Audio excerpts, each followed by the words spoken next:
Madame, Monsieur, bonsoir. Nous sommes en direct sur Al24 News. Soyez les bienvenus dans ce nouveau numéro de Cap sur l'Afrique, votre rendez-vous hebdomadaire avec les questions africaines.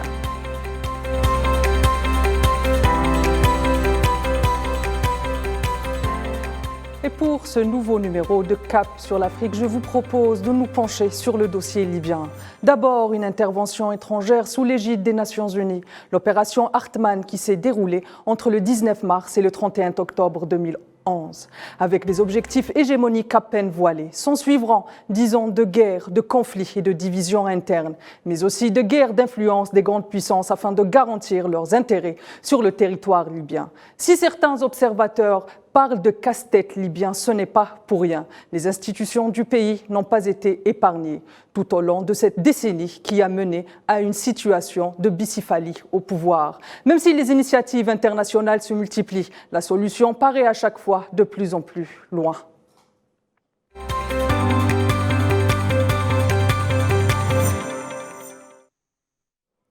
Et pour en parler, j'ai le plaisir d'être accompagné ce soir de Giuseppe Aconcia, professeur de géopolitique de l'Afrique du Nord qui nous rejoint depuis l'Italie. Bonsoir Giuseppe. Bonsoir à vous. Merci d'avoir accepté notre invitation. Mais aussi de Gilbert Camto, auteur du livre Libye 2011, le plan macabre de la destruction de la Libye, qui lui nous rejoint depuis le Cameroun. Bonsoir Gilbert, merci d'avoir accepté notre invitation. Bonsoir Tina. Et on rentre directement dans le vif du sujet. J'entame avec vous, Gilbert. Alors, on va commencer par le commencement. Gilbert, à votre avis, pourquoi l'intervention Hartmann et dans quelle réalité internationale elle a été menée? Bon, c'est le prolongement. En fait, je voulais déjà dire bonjour à tous les téléspectateurs de Al24 News. Et je salue également mon companel, Giuseppe. Bon, je voulais déjà, avant d'entrer dans le vif du sujet, situer la situation libyenne. Vous savez, la Libye s'est positionnée déjà comme le leader politique continental de l'Afrique.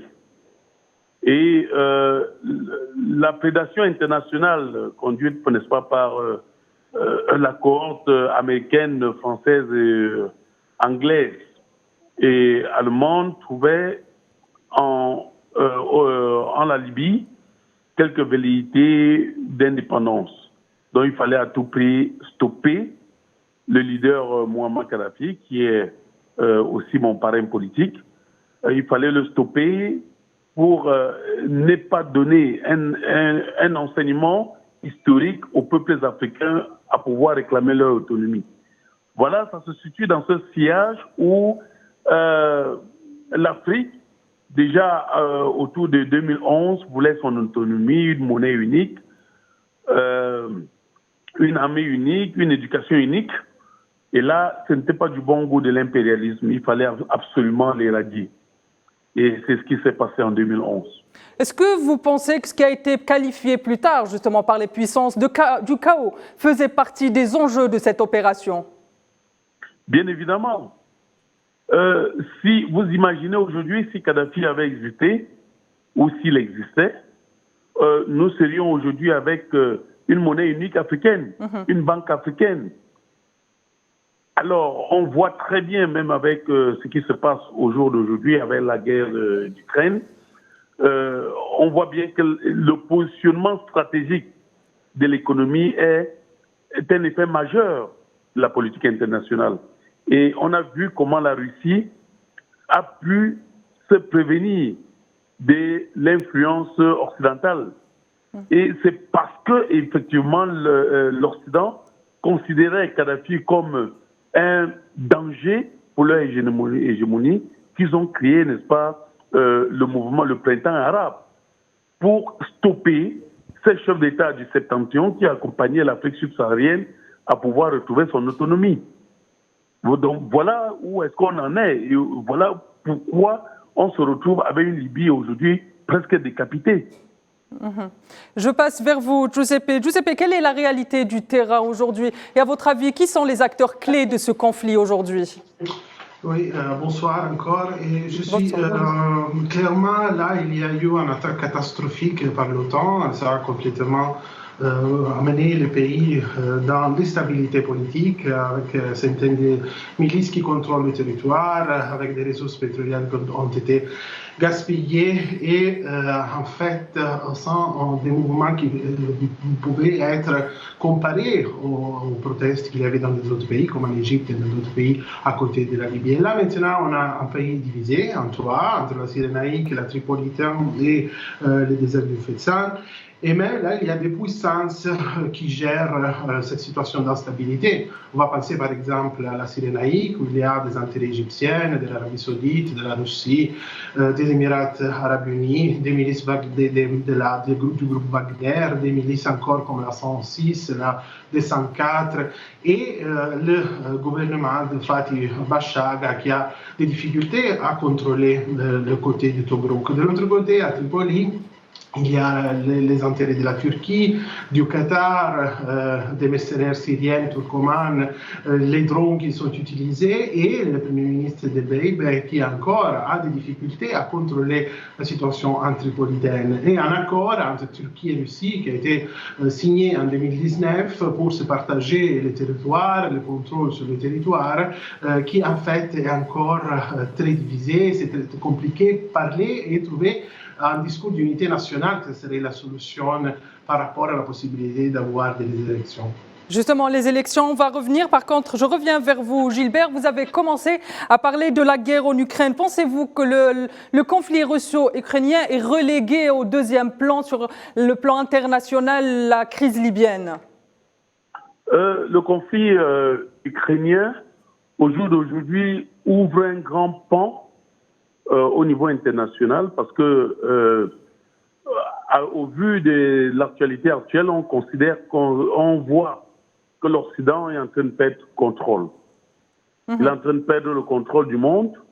Il n'est plus le gendarme du monde. On se retrouve avec un monde multipolaire où d'un côté la Chine s'impose, de l'autre côté la Russie s'affirme et semble être même le pays avant-gardiste, n'est-ce pas, des pays qui réclament leur autonomie vis-à-vis, n'est-ce pas, de l'Occident. Donc, le conflit ukrainien est un pain béni qui vient accompagner les peuples opprimés à pouvoir, n'est-ce pas, sortir de leur oppression et s'affirmer en tant qu'entité. On est en train de voir comment des pays comme le Brésil, comme l'Argentine, comme l'Inde, qui commencent à dédollariser le système de leur économie pour pouvoir, n'est-ce pas, mettre en valeur leur propre monnaie pour accompagner leur économie. Donc on voit un monde qui est en train de pencher. Je pense que le conflit ukrainien est en train de donner de l'espoir au monde opprimé. Très bien. Oui, brièvement, Gilbert, comme ça on passe à la deuxième partie. Vous disiez ? Pardon ? Continuez, je vous ai coupé. Continuez, vous disiez donc ? Donc, je disais donc que c'est un pain béni également pour l'Afrique, puisque désormais, vous avez vu les autorités libyennes, certaines portions qui sont rendues en Russie. Ça veut dire que la Russie devient un partenaire crédible, un partenaire qu'on peut visiter, qu'on peut croire, n'est-ce pas, en qui on peut avoir confiance. Et donc, les Libyens, dans la quête de leur autonomie, dans la quête, n'est-ce pas, d'une stabilité politique interne, a besoin, n'est-ce pas, de l'appui de la Libye, parce que a besoin de l'appui de la Russie, d'autant plus qu'on a vu que les Libyens, au jour d'aujourd'hui, ont compris qu'ils ont été floués par le bloc occidental.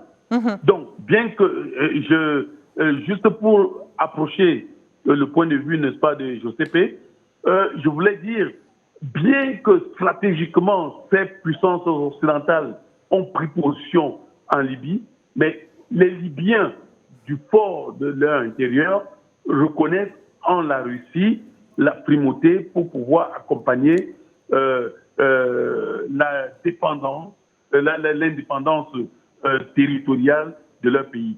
Donc, brièvement, s'il vous plaît, Gilbert, parce que j'ai d'autres questions. Oui. Oui. Oui. Je passe à Giuseppe. Giuseppe, j'aimerais avoir votre avis sur cette question brièvement, si possible. Oui, clairement, il y a une importance stratégique qui maintenant la Russie se trouve à voir, surtout dans le côté de la Cyrénaïque. Et clairement, ça a des effets sur le plan des Nations Unies d'amener un discours d'unité nationale et d'intensifier les efforts pour la réconciliation, pour la paix, pour les élections exclusives, parce que les deux côtés ont intérêt à avoir un rôle, à jouer un rôle dans la médiation. En fait, là, maintenant, la médiation des Nations Unies qui est menée par Batili, qui, dans les derniers jours, a rencontré Aguila Saleh, le président du Parlement de Tobruk, et même Khalifa Haftar, qui est le général de Benghazi.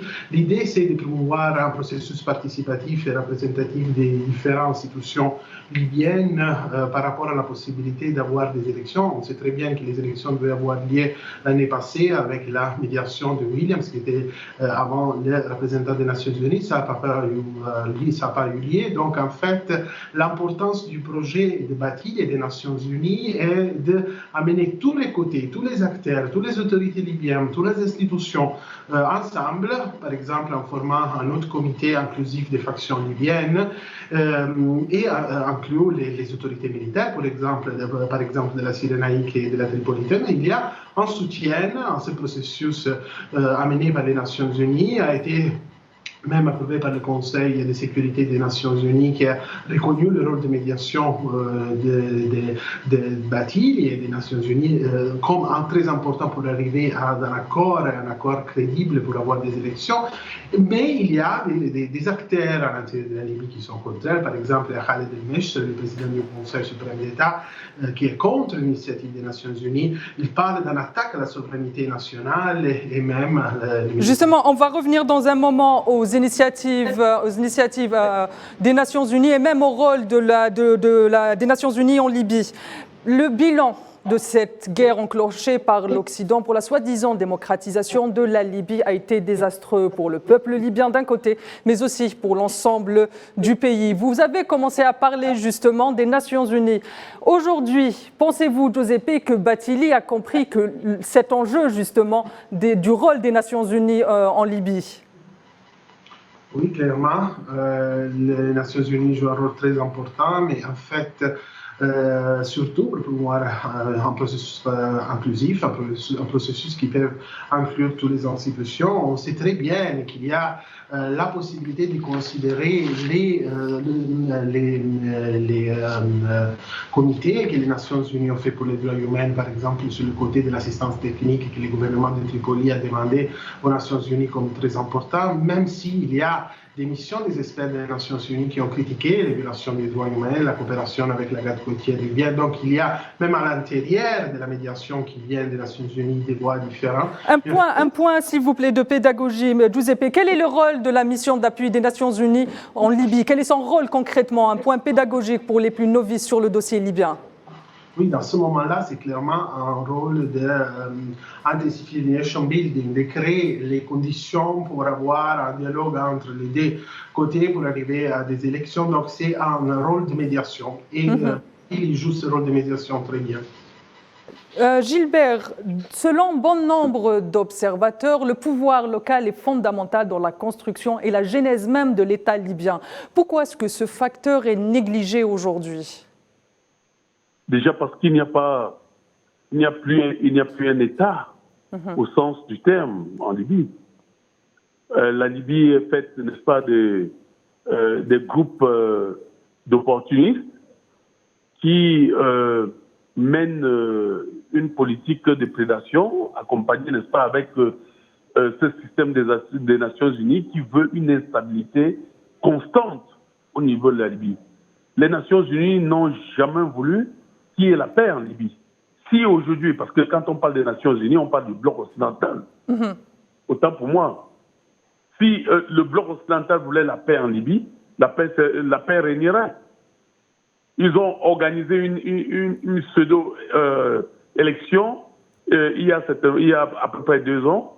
Et lorsqu'ils ont constaté que le fils du guide était, je parle de Seif Islam, il était l'un des concurrents au pouvoir, ils ont tout fait pour boycotter les élections. Parce qu'ils avaient compris que si le pouvoir revenait encore aux mains des défenseurs de la Jamaïria, ils auraient perdu toutes les dépenses qu'ils ont enclenchées pour pouvoir détrôner le colonel Kadhafi du pouvoir. Donc, les Nations Unies en Libye sont là pour continuer la conspiration qui a commencé en 2010 et qui s'est concrétisée en 2011. Donc, je ne vois pas qu'est-ce que l'ONU peut faire au niveau de la Libye pour pouvoir apporter la paix. Et voilà à votre avis aujourd'hui, quel est le rôle justement quel est le rôle du pouvoir local et des sages en Libyen? Je reste avec des guillemets aujourd'hui. Est-ce que les tribus, les Wafala, est-ce que tous ces peuples, toutes ces tribus, est-ce qu'elles sont contactées pour pouvoir accompagner une stabilité politique en Libye? Non, elles ne sont pas écoutées. Elles ne sont pas écoutées. Si ces tribus étaient écoutées, parce que depuis 2011, les différentes tribus libyennes ont plaidé pour la paix. Elles ont plaidé pour la paix. J'ai assisté à de nombreuses conférences organisées par l'association des tribus libyennes. Quand j'étais encore en Libye. Par ailleurs, je vous l'ai dit, j'ai fait plus d'une décennie en Libye. Et j'ai travaillé au comité révolutionnaire. Et j'ai été un proche collaborateur du système, proche collaborateur du colonel Kadhafi. Donc, et même pendant l'agression de l'OTAN en Libye, toutes les tribus se sont réunies à Tripoli, je l'ai écrit dans mon livre témoignage, pour expliquer comment les tribus libyennes, la jeunesse libyenne, les femmes libyennes se sont associées pour demander la paix. Mais qui les ont écoutés? Personne. Ni les Nations Unies, ni les ambassades occidentales qui ont tout boycotté en Libye, ni la soi-disant Conseil de sécurité. Aucune de ces entités n'ont tendu l'oreille au peuple libyen. Donc toutes les initiatives qui sont enclenchées par les Nations Unies sont vouées à l'échec parce que justement, elles sont là pour entretenir l'échec de la politique libyenne. Puisque avoir au jour d'aujourd'hui une Libye prospère comme l'Algérie, comme le Maroc, c'est s'attaquer, n'est-ce pas, à la toute-puissance hégémoniale occidentale. Donc, mais aujourd'hui, ne pensez-vous Unis au niveau de la Libye et les forces locales, pour revenir à votre préoccupation, les forces locales ne peuvent que se plaindre et continuer à se plaindre parce qu'elles ne sont pas écoutées. Je passe vers vous, Giuseppe. Pensez-vous aujourd'hui que les velléités de balkanisation peuvent être réelles et effectives s'il n'y a pas la tenue du scrutin dans des délais proches?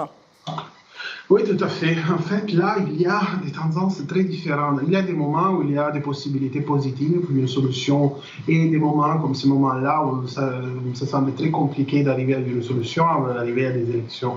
Il y a des semaines, le 13e amendement a été approuvé par les deux parlements de Tobrouk et de Tripoli sur les procédures pour l'élection du président et du Premier ministre. Mais en fait, il y a encore des divisions très fortes par rapport aux procédures qui doivent être approuvées. Par exemple, il y a le thème de la citoyenneté du président. Et là, en fait, comme l'autre panéliste disait, il y a cette possibilité d'avoir le fils de Kadhafi, Saif al-Islam, comme un candidat aux élections. Et sûrement, Tobrouk soutient cette candidature. De l'autre côté, il y a la possibilité d'avoir des militaires comme des députés. Donc, c'est bien que Khalifa Haftar soutienne cette possibilité d'avoir un rôle dans le prochain Parlement. Donc, en fait, il y a encore beaucoup de difficultés pour trouver un accord entre les deux côtés. Et là, c'est dû à plusieurs raisons. En fait, avant, on parlait du rôle égyptien qui soutient très fortement le Haftar et le Parlement de Tobrouk et amène une négociation parallèle à celle des Nations Unies. Et en plus, il y a l'idée en paix par exemple, des acteurs étrangers comme les États-Unis veulent que le groupe Wagner dégage de la Cyrénaïque. Ça, c'est ça arrive en parallèle avec la guerre en Ukraine. Et en plus, il y a tout le côté des violences, du contrôle du marché pétrolier, que ça.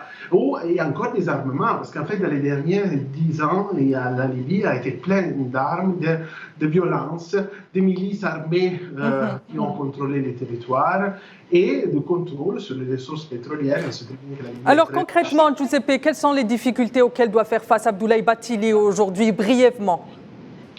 Les difficultés sont les divisions. En fait, le fait qu'il y a des acteurs à l'intérieur de la Libye qui même ne reconnaissent pas le rôle de médiation des Nations Unies, qui ne considèrent pas les Nations Unies comme un agent super partes, qui ne partagent pas le côté de Tripoli ou le côté de Tobruk, et qui considèrent aussi la possibilité de donner un rôle plus fort aux acteurs qui viennent de Tobruk. Mais en plus que ça, il y a les divisions à l'intérieur des deux côtés. Parce qu'en fait, même à Tripoli, il y a des divisions qui soutiennent de Beibe, il y a même un soutien par les milices de Misurata et d'autres, et à l'autre côté qui soutiennent Haftar et Fatih Bashagha. Donc, il y a des divisions à l'intérieur des deux côtés. Donc, c'est les divisions qui minent toujours la Libye. Tout à fait. J'ai une dernière question à vous poser, Gilbert. À votre avis, aujourd'hui, la solution libo-libyenne est encouragée et revient de plus en plus à l'ordre du jour, notamment avec le retournement, avec la prise de position américaine en faveur de cette proposition. Pourquoi ce retournement de la position américaine? Parce que les Américains ont compris que obtenir des résultats au niveau de la Libye, il fallait un dialogue interlibyen. Déjà que la Russie est en train d'avancer ses pions et pour prendre... si déjà la Russie a déjà eu la mer de Syrie, ensuite est en train de prendre la Crimée, l'Occident est en train de voir de très mauvais œil la Russie est en train de se repositionner au niveau de la Libye. On sait que la Libye était l'arrière-cour de la Russie et que lorsque le président Medvedev était au pouvoir, il n'a pas compris l'enjeu pour pouvoir laisser l'Occident détruire la Libye. Au jour d'aujourd'hui que Poutine est en train de se repositionner la Russie sur l'échiquier international, alors l'Occident comprend qu'il est temps de stabiliser la politique intérieure libyenne. Donc voilà les grandes craintes de la Libye du bloc occidental au jour d'aujourd'hui, perdre la Libye qui serait un allié et avoir la Russie aux portes de l'Europe. C'est la grande crainte occidentale. Parce que si la Russie arrive à redéployer la base navale russe au niveau de la Libye, d'autant plus que les Libyens sont en train d'amadouer les Russes à revenir, à se repositionner, bien que les Russes soient là. Un repositionnement stratégique des Russes au niveau de la Libye imposerait de facto la reddition occidentale. Et là, il faut que l'Occident, les Américains, fassent profil bas pour pouvoir engager un dialogue interlibyen. Et ce n'est que la solution. Merci Giuseppe. Malheureusement, le temps qui nous est imparti pour ce cap sur l'Afrique touche à sa fin. Merci Gilbert de nous avoir accompagnés. Merci pour la pertinence de vos réponses. Merci également à Giuseppe Acancia de nous avoir accompagnés tout au long de cette émission. Mesdames, Messieurs, c'est la fin de ce cap sur l'Afrique. Je vous donne rendez-vous la semaine prochaine pour une nouvelle question africaine. Excellente soirée à tous sur Al24 News.